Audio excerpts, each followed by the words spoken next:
Hello friends, आप सभी का स्वागत है अपने यूट्यूब चैनल लर्न शिक्षा में। आज हमारा हिंदी पेडागोजी का टॉपिक है उच्चारण, जिसे इंग्लिश में कहते हैं एक्सेंट और इसे प्रोनाउंसिएशन भी बोला जाता है। चलिए स्टार्ट करते हैं। उच्चारण हिंदी भाषा शिक्षण में या हिंदी भाषा में उच्चारण दो प्रकार के होते हैं, शुद्ध उच्चारण और अशुद्ध उच्चारण। तो सबसे पहले हम देखते हैं शुद्ध उच्चारण क्या होता है। सभी को पता है शुद्ध उच्चारण होता है बिल्कुल सही तरीके से बोला जाना, यानी कि जब हम कुछ बोलें तो उसका एक मानक अर्थ हो, यानी कि शुद्ध उच्चारण का अर्थ है मानक उच्चारण। और इसमें आगे देख लें, क्षेत्रीय उच्चारण संप्रेषण की दृष्टि से प्रयोग होते हैं, यानी कि हम जो अपनी क्षेत्रीय लैंग्वेज बोलते हैं, यानी आप किसी गांव में रहते हैं तो आप वहाँ पे अपनी क्षेत्रीय लैंग्वेज बोलते होंगे, पर लेकिन आप जब शहर पे जाते हैं तो वहाँ की एक लैंग्वेज बोलते होंगे। तो ये जो लैंग्वेज में अंतर है वो किस आधार पे अंतर है, यानी संप्रेषण, यानी अपने विचार के आदान प्रदान के आधार पर संप्रेषण के माध्यम से इस लैंग्वेज का यूज़ करते हैं, यानी क्षेत्रीय उच्चारण का। परंतु भाषा तथा लेखन की दृष्टि से शुद्ध नहीं मानते हैं। क्यों? क्योंकि भाषा और लेखन की दृष्टि से शुद्ध उच्चारण का मतलब है एक मानक उच्चारण। ठीक है, आगे हम देखते हैं, आगे बढ़ते हैं। अब है उच्चारण का अर्थ केवल ध्वनियों तथा वर्णों के उच्चारण से नहीं होता, अपितु शब्दों तथा वाक्यों के स्तर पर भी शुद्ध उच्चारण से होता है। यानी केवल हम ध्वनि ही स्पष्ट रूप से शुद्ध उच्चारण उनमें करें तो ऐसा नहीं होगा कि ध्वनि और वर्ण यानी वर्ण होते हैं, जैसा हमें पता है वर्णमाला वाले वर्ण क, फ, च, क, ये सब क्या हुए? वर्ण हुए। पर अगर इनको हम ये लिख दें कचफ, तो अगर हम इसको अच्छे से पढ़ें तो कचफ, और वहीं पे अगर इसमें बिंदु लगा दें नीचे, तो इसको बिंदु नहीं लग पा रहा, ऐसे, तो इसको क्या पढ़ेंगे? कचफ ना, कचफ कचफ कचफ। तो जो ये ध्वनि निकल के आ रही है, उस ध्वनि के आधार पे शुद्ध उच्चारण होना ही जरूरी नहीं है, यानी कि वर्ण का और ध्वनि का उच्चारण करें ऐसा जरूरी नहीं है। शब्दों तथा वाक्यों के स्तर पर भी शुद्ध उच्चारण होना चाहिए। अब हम आगे देखते हैं भाषा शिक्षण में शुद्ध उच्चारण का क्या महत्व है। तो भाषा शिक्षण में शुद्ध उच्चारण का जो महत्व होता है, पहले तो हम जब भाषा सीखते हैं या सीखने के क्रम में अशुद्धियाँ बहुत होती हैं हमारी। जब हम भाषा का उच्चारण कर रहे होते हैं तो अशुद्धियाँ बहुत होती हैं। अभी हम जब हिंदी पढ़ते हैं, कभी कभी हिंदी बोलते हैं, तब भी उच्चारण में कभी कभी अशुद्धियाँ बाधक बन के आ जाती हैं। तो क्या होता है इससे तो पहले तो हमारी एक जो लैंग्वेज थी वो ख़राब हो जाती है, यानी कि वो बिल्कुल एक शुद्ध उच्चारित के क्रम में बाधक जब बन जाती है तो वो जो लय बनता है वो टूट जाता है। और दूसरा ये होता है कि जो अर्थ निकलने वाला होता है उसका अर्थ का अनर्थ हो जाता है। अब हम इसको एक उदाहरण से लेते हैं। जैसे हमने कह दिया बहुत बहुत शुभकामनाएं, लिख दिया। इसको अर्थ का अनर्थ वाले को हम ऐसे समझ सकते हैं, लिखा शुभ कामनाएं। ओके, तो हमने क्या शुभकामनाएं उनको बोल दिया। फिर हमने अब इसको उच्चारण के क्रम में बोला शुभ काम ना आए, यानी आपके कभी भी शुभ काम ना आए। तो ये क्या हुआ? इस अर्थ से यहाँ अर्थ क्या हो गया? अनर्थ हो गया। तो इस तरह हम देखते हैं कि उच्चारण का क्या महत्व होता है हमारी लैंग्वेज में। भाषा शिक्षण में उच्चारण का बहुत अधिक महत्व होता है। भाषा का प्राथमिक क्षेत्र मौखिक ही नहीं है, अपितु मतलब जो भाषा का प्राथमिक क्षेत्र मौखिक ही था, मतलब बोल के ही भाषा का हम अपने जाहिर कर सकते थे। इसीलिए पहले उच्चारण पर विशेष महत्व दिया गया। हमने भाषा के जो भाषा शिक्षण का सिद्धांत था उसमें सबसे पहले नहीं, मतलब एक सिद्धांत पढ़ा था कि मौखिक को प्राथमिकता। तो जो मौखिक को प्राथमिकता दी जा रही थी, तो क्या था कि इससे क्या आएगी? उच्चारण में स्पष्टता आएगी। अब चलिए हम देखते हैं भाषा उच्चारण के महत्व क्या हैं। शुद्ध उच्चारण का महत्व, भाषा में स्थायित्व आता है, यानी कि भाषा को एक स्थायित्व प्राप्त होता है। शब्दों का प्रयोग करने में सरलता होती है इससे। भाषा में स्थायित्व आता है, शिष्टता का प्रतीक होता है। अगर हम शुद्ध उच्चारण करते हैं तो लोग हमें शिष्ट समझते हैं और एक शिष्ट समाज के व्यक्ति ही शुद्ध भाषा का प्रयोग करते हैं। क्योंकि अब जब जाते हैं हम, जब एक भीड़ में जब बहुत लोगों की भीड़ होगी तो आप अपने आप को कैसे अलग कर पाएंगे, यानी शुद्ध उच्चारण करके ही आप वहाँ से अपने आप को अलग कर पाएंगे। और शुद्ध उच्चारण करने से भाषा का सौंदर्य बढ़ता है। समाज को आप आसानी से सरलता से अपनी ओर आकर्षित कर सकते हैं। समाज में सम्मान आपका बढ़ता है, यानी जब गोष्ठियाँ और सम्मेलन होगा तो आपको आगे प्रेरित किया जाएगा कि आप उसमें भाषण दें, आप उसमें अच्छे से कोई भी चीज़ है उसको आप अच्छे से हैंडल करें। कोई भी स्पीच देनी है या कोई फिर इन्फॉर्मेशन देनी है तो आपको ही प्रेरित किया जाता है कि आप अच्छी लैंग्वेज का यूज़ कर लेते हैं, तो इसलिए आप दीजिए। सही अर्थ, जब हम उच्चारण करते हैं यानी शुद्ध उच्चारण करते हैं तो किसी भी वाक्य का सही अर्थ निकल के आता है, तो यानी कि कोई अर्थ वहाँ पे उसका दूसरा मीनिंग नहीं निकाल सकता है। शिक्षा की नींव रखता है, शुद्ध उच्चारण हमारे शिक्षा की नींव तैयार करता है। अब देखते हैं उच्चारण के भेद क्या होते हैं। तो उच्चारण के भेद अगर देखें तो वो कई प्रकार के हैं। इसमें पहला है स्वरकृत भेद। तो स्वरकृत भेद में होगा कि उच्च स्वर से मंद स्वर की ओर, कि पहले अगर हम कोई स्पीच दे रहे हैं तो शायद टॉपिक को हम हाईलाइटली होके बोलें, तेज़ से बोलें, फिर धीरे धीरे हम निम्न करते जाएं अपनी वॉइस को। ठीक है, ये भी हो सकता है स्वर। हाँ, और कुछ स्वर होते हैं स्वरकृत में कि जो कुछ स्वर होते हैं उनको हम उच्च में लेते हैं। जैसे हम वर्णमाला में हिले तो का को हम उच्च बोलते हैं, खा को हम का को ऐसे बोलते हैं, क ख ग घ। तो क्या हुआ, ये उच्च बोला, ये उच्च बोला, ये निम्न हो गया, ये निम्न हो गया। तो इस तरह स्वर में जो होता है वो हम भेद करते हैं, यानी मंद करते चलते हैं। कालकृत अंतर, यानी कि टाइम के साथ हम उसमें अंतर करते जाते हैं। स्थानकृत अंतर, यानी कि मुख्य अवयवों की क्रियाशीलता। और अभ्यांतर प्रयत्न कृत भेद, यानी कि जीव की क्रियाशीलता के अनुसार भेद करते हैं। जीव में कोई वर्ण दूसरी तरह अभिक्रिया करता है तो कोई वर्ण दूसरी तरह अभिक्रिया करता है। बाह्य प्रयत्न भेद, यानी श्वास की क्रियाशीलता के आधार पर, कभी कभी हम श्वास के आधार पर भी जो वर्ण होंगे उनको हम अपने श्वास की क्रियाशीलता के आधार पर भी चेंज कर सकते हैं। और उच्चारण के आधार पर भी भेद किए जा सकते हैं। तो अब हम एक डायग्राम से समझते हैं कि भेद में कौन कौन से भेद आएंगे। ये है हमारा, यहाँ से स्वर निकलते हैं यानी स्वर तंत्र। ये स्वर मतलब यहाँ से स्वर निकलते हैं। तो अब देखें हम वर्णों के उच्चारण स्थान। ये है नासिका। तो ये देखिए नाक से हमारे ये निकलते हैं ये वर्ण। और दूसरा है दंतमूल, यानी रा और ला, रा और ला दंतमूल है। और दंत से ता वर्ग पूरा निकलता है और शा निकलता है। मूर्धा, ये देखिए नासिक के नीचे होता है मूर्धा, इसमें री टा वर्ग और शा होता है। अब हम और देखें तालु, इस तरह तालु से निकलते हैं। कंठ से कुछ वर्ण निकलते हैं। कंठ और तालु का मिक्सचर होता है। ओठ और कंठ का मिक्सचर होता है। दांत और ओठ का होता है, ओठ का केवल होता है। तो आप इस डायग्राम से उससे समझ सकते हैं। आगे हम एक और डायग्राम देखेंगे कि कौन कौन से उसके वर्ग होते हैं। ये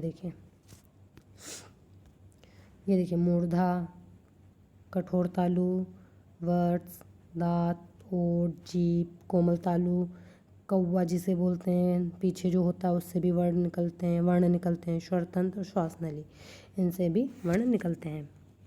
उच्चारण के स्थान पर इनके वर्ग इस प्रकार हैं।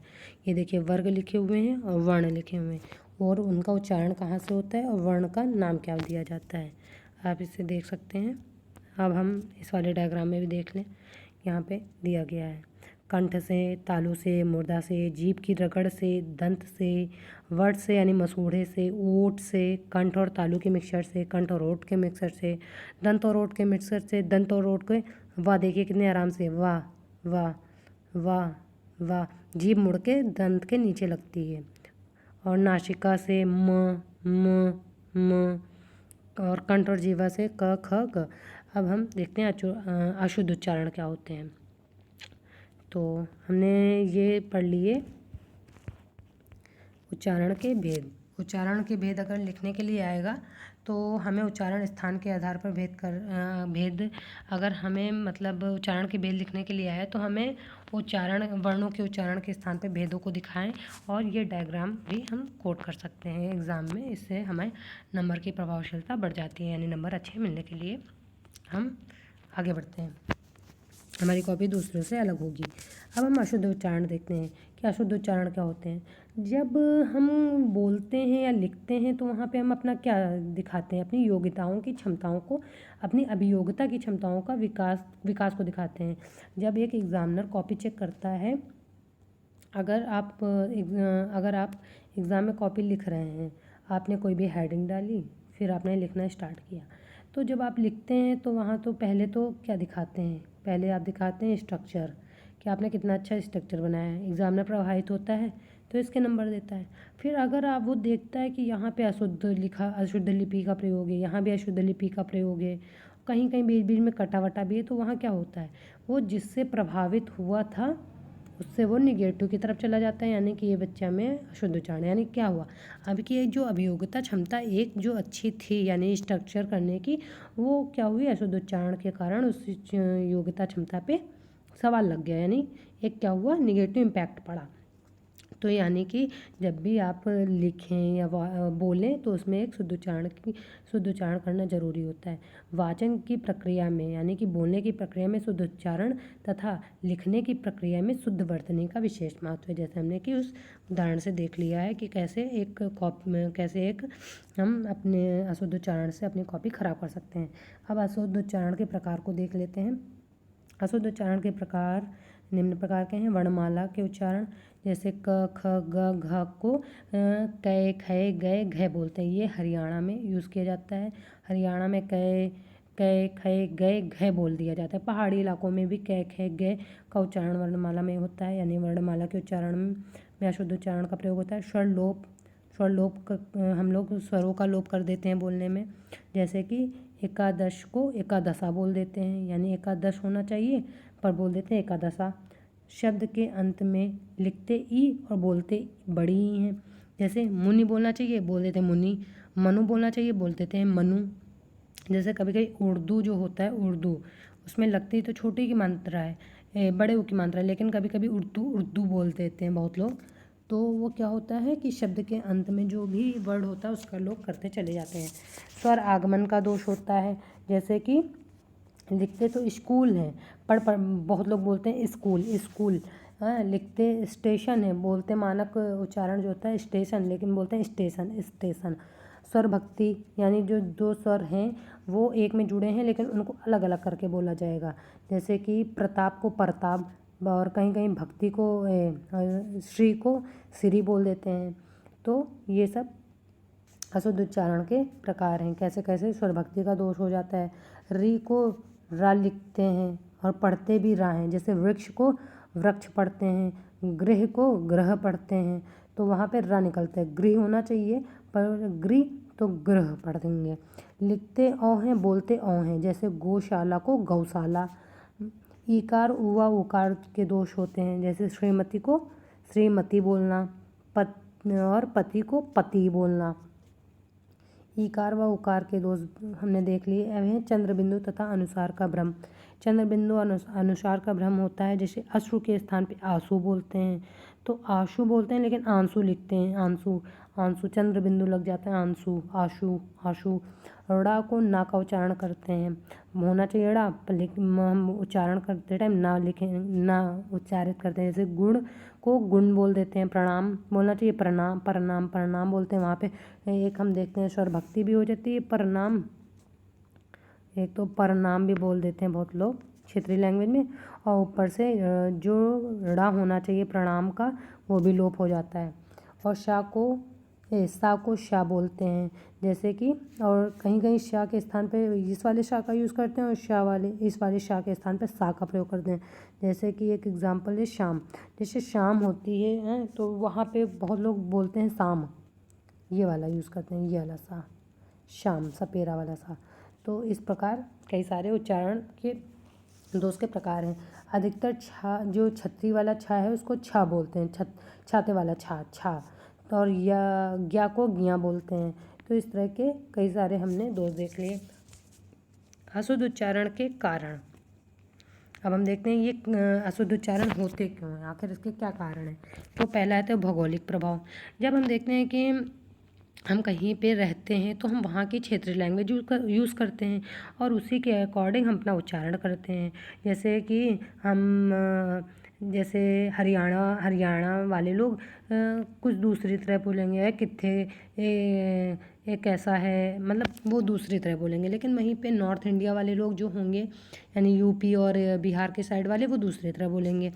अशुद्ध उच्चारण यानी कि अशुद्ध उच्चारण अनुकरण करने से होता है। कभी कभी हम जैसे बालक जो होता है, बालक जो है वो अनुकरण करने से अशुद्ध उच्चारण सीखते हैं। जैसे शिक्षक अगर वो कोई शब्द यूज़ कर रहा है तो बच्चे भी उसी प्रकार यूज़ करने। जैसे कन्फर्म बोलना है, अगर शिक्षक कन्फर्म बोल रहा है तो बच्चे भी कन्फर्म ही सीख जाएगा। और शारीरिक दोष होता है, कभी कभी बच्चों में शारीरिक दोष, जैसे जो जीभ हो हल्की सी कटी है, डैमेज है, हाँ, दांत कहीं आगे से टूटे हुए हैं, तो क्या होगा, तो वो जो ध्वनि निकलनी चाहिए दांतों से, जो हमने अभी एक जगह था नहीं था, दंत वाली एक उच्चारण था, दंत वाला ता जो होता है, ता, ये देखिए ता, था, और दंत का एक ओठ के साथ था, वाह फा, तो इनका उच्चारण सही से नहीं होगा। यानी कि शारीरिक जब दोष होगा तो इनका उच्चारण सही से नहीं होगा। दीन भावना, अपने अंदर दीन भावना अगर जन्म ले रही है तब भी हम अशुद्ध उच्चारण करेंगे। भय होगा तब भी हम अशुद्ध उच्चारण, भयभीत रहेंगे, वातावरण को अपने अनुसार ढाल नहीं सकेंगे। भय के कारण बालक शुद्ध उच्चारण नहीं कर पाएगा। शर्मिला स्वभाव, संकोच वश भी शुद्ध उच्चारण नहीं कर पाते हैं और अपने वाचन में अवरोध हो जाता है। उनके वाचन में जब अवरोध होता है तो उस बाधा को भी दूर नहीं कर पाते हैं। पुस्तक की अशुद्धता, कभी कभी ऐसे प्रकाशक होते हैं जो मानक नहीं होते, परंतु उन पुस्तकों को पढ़ने से हम अशुद्ध उच्चारण सीख जाते हैं। क्षेत्रीय भाषा का प्रभाव, क्षेत्रीय भाषा का जैसे हमने अभी जाना कि कैसे कैसे पंजाबी अलग बोलता है, बंगाली अलग बोलता है। बंगाली में ओकारांत करने की भाषा होती है।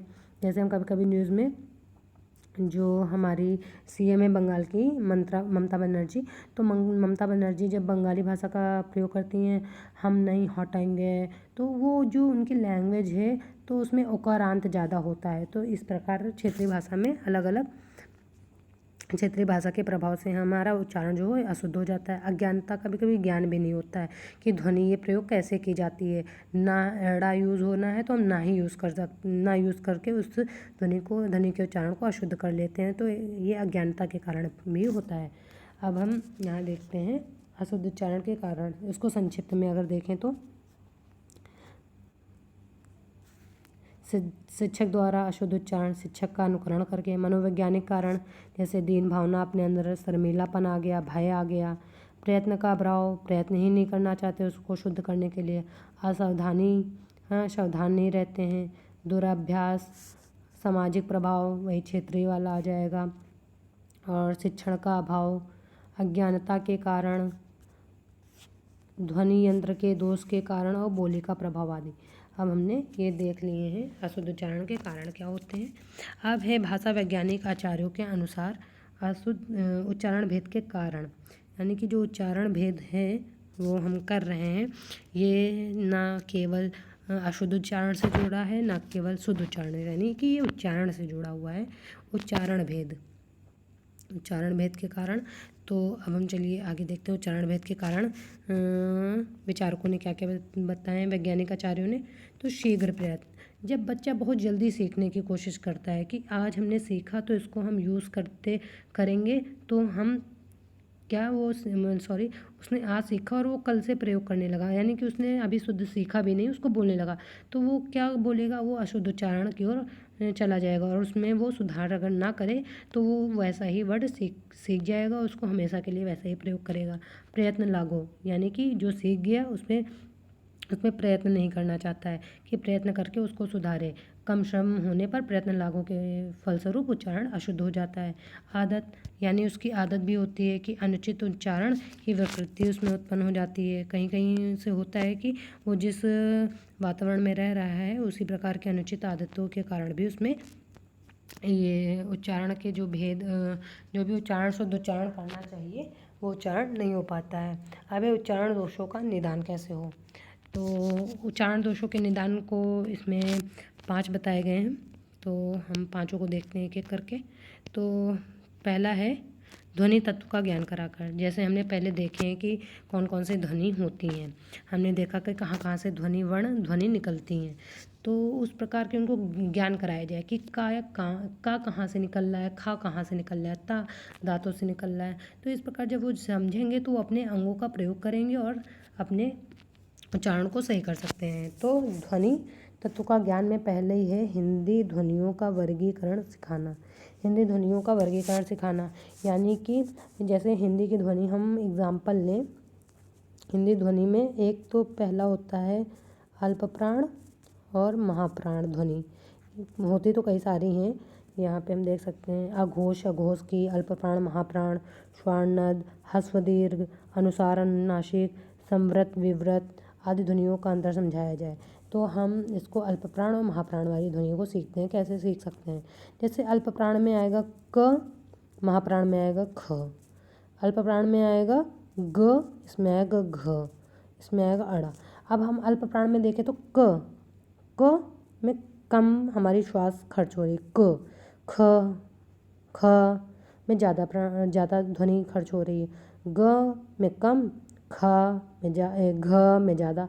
तो ये क्या है, अल्प प्राण में कम ध्वनि तंत्र का यूज़ हो रहा है, महाप्राण में उच्च ध्वनि तंत्र का यूज़ कर रहे हैं। इस प्रकार के जब हम सिद्धांतों को उसको सिखाएंगे ध्वनियों के वर्गीकरण को करना, तो वो आराम से उसको ध्वनि तत्व का ज्ञान करा सकते हैं और उच्चारण को सुधार सकते हैं, उसके उच्चारण दोषों को निदान कर सकते हैं। हिंदी की विशेष ध्वनियों का अभ्यास कराकर, वही चीज़ जो हमने आगे देखा था कि कहाँ से कौन सी ध्वनि निकल रही है उसका ज्ञान कराया जाए। जैसे कि वाह है तो वाह कहाँ से निकलती, ओठ से। आप वाह बोल के देखिए, वाह वाह, हाँ, जो हमारा ओठ है वो दांतों के नीचे आता है और वाह ध्वनि निकलती है, वाह। वहीं पे बा बोलना है तो बा का देखिए बोल के कैसे निकल रही, बा बा। दोनों दांत जो हैं, सॉरी, बा दोनों ओठ जो हैं वो बिल्कुल बंद हो जाते हैं और ध्वनि उच्चारित होती है। हाँ, तो क्या है, इस तरह जब हम बच्चों को सिखाएंगे तो हिंदी की विशेष ध्वनियों का उसको अभ्यास करा के उसको हम उच्चारण के दोषों से निदान दिला सकते हैं। उच्चारण स्थानों का ज्ञान कराकर कैसे, कि जो अध्यापक होगा वो उसको बताएगा कि सिर कहाँ रखनी है और गर्दन कहाँ रखनी है। एक ये मॉडल होता है सिर और ग्रीवा का मॉडल, इससे उच्चारण को स्पष्ट दिखाया जा सकता है। ध्वनि तंत्र का चित्र, जैसे हमने पहले ध्वनि तंत्र का चित्र देख चुके हैं। दर्पण का प्रयोग करके, जब बच्चा दर्पण का प्रयोग करेगा तो वो जाएगा तो अपने जो लिपसिंग है वो देखेगा कि मैं कैसे बोल रहा हूँ, तो वो सुधार करेगा। और ये ग्रामोफोन, लिविंगाफोन और टेप रिकॉर्डर, इन सबको सुनकर भी वो उच्चारण को अपने शुद्ध कर सकता है। अब ध्वनि तत्व का ज्ञान कराना, ये यहाँ पे मिस्टेक हो गई है, यहाँ पे ये प्रिंट नहीं होना चाहिए, यहाँ होना चाहिए चिकित्सीय परामर्श। जब बच्चा देखा जाए शारीरिक रूप से वो जब स्वस्थ ना हो और शारीरिक रूप से स्वस्थ है परंतु फिर भी उच्चारण करने में दोष कर रहा है, और या शारीरिक रूप से अच्छा में फिर और उच्चारण दोष कर रहा है, तो हमें डॉक्टर से परामर्श लेना चाहिए और उसको शुद्ध उच्चारण की ओर प्रेरित करना चाहिए। अब हम आगे चलते हैं। मित्र मंडली में होता है कि बच्चा जो होता है अपने अनुकरण से सीखता है, तो जब अपने पीयर ग्रुप के साथ रहेगा तो वो भाषा के उच्चारण को आसानी से सही कर सकता है। अध्यापक का उच्चारण, अध्यापक भी अच्छे से अगर बोले, समझाए, वाचन का अच्छा प्रयोग करे और शुद्ध उच्चारण का प्रयोग करे तो बालक उसका अनुकरण करके अध्यापक से उच्चारण का प्रयोग सीख सकता है।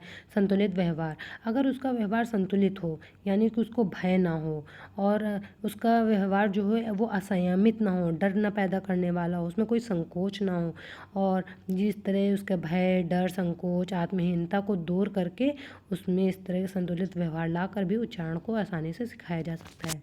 इस प्रकार हमारा उच्चारण का टॉपिक कंप्लीट हो गया है, उच्चारण कंप्लीट हो चुका है। तो हमने उच्चारण और अपनी यूनिट 3 को भी कंप्लीट कर लिया है।